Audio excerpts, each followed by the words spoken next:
நிறைய ஸ்டூடெண்ட்ஸ்க்கு bank exam ரெலவெண்ட்டாக இன்னும் நிறைய டவுட் இருக்குது. ஐபிபிஎஸ் பொறுத்தவரையும் நான் பிஓ எஸ்ஓ 2 எக்ஸாமுக்கு ஒரே டைமில் வந்து படிக்கலாமா, ஒரே டைமில் கிளியர் பண்ணுறதுக்கான வாய்ப்புகள் இருக்கா, இல்லை ட்ரை பண்ணி அப்படின்னா ரெண்டில் ஏதாவது ஒன்று கிடைக்கிறதுக்கான வாய்ப்புகள் இருக்கா, அந்த மாதிரி வந்து கேட்குறாங்க.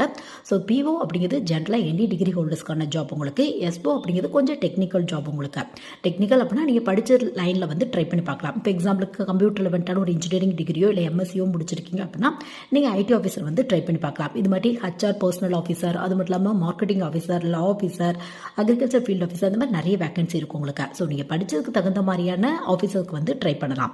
ஸோ உங்களுக்கு டெக்னிக்கல் போஸ்டிங் அப்படிங்கிறனால எஸ்ஓக்கு உங்களுக்கு மெயின் எக்ஸாம் ஃபுல்லாக வந்து பார்த்தோம் அப்படின்னா டெக்னிக்கல் டாப்பிக்கில் தான் கொஸ்டின் வரும் உங்களுக்கு. பட் பிஓ அப்படின்னு எடுத்துட்டோம் அப்படின்னா ஜென்ரலாக reasoning, aptitude, English, general awareness, அது மட்டும் இல்லாமல் கம்ப்யூட்டர் ரெலவெண்ட்டான டாபிக், ஃபினான்சியல் அவேர்னஸ், இந்த மாதிரி டாபிக் தான் இம்பார்ட்டன்ட் வந்து கொடுத்துருப்பாங்க. ப்ளஸ் டிஸ்கிரிப்டிவ் டைப் கொஸ்டினும் வரும் உங்களுக்கு. பட் ரெண்டுலேயுமே வந்து பார்த்தோம் அப்படின்னா இன்டர்வியூ இருக்கும். உங்களுக்கு டெக்னிக்கலாக போகணும் அப்படிங்கிற ஆசை இருக்குது அப்படின்னா எஸ்ஓ சூஸ்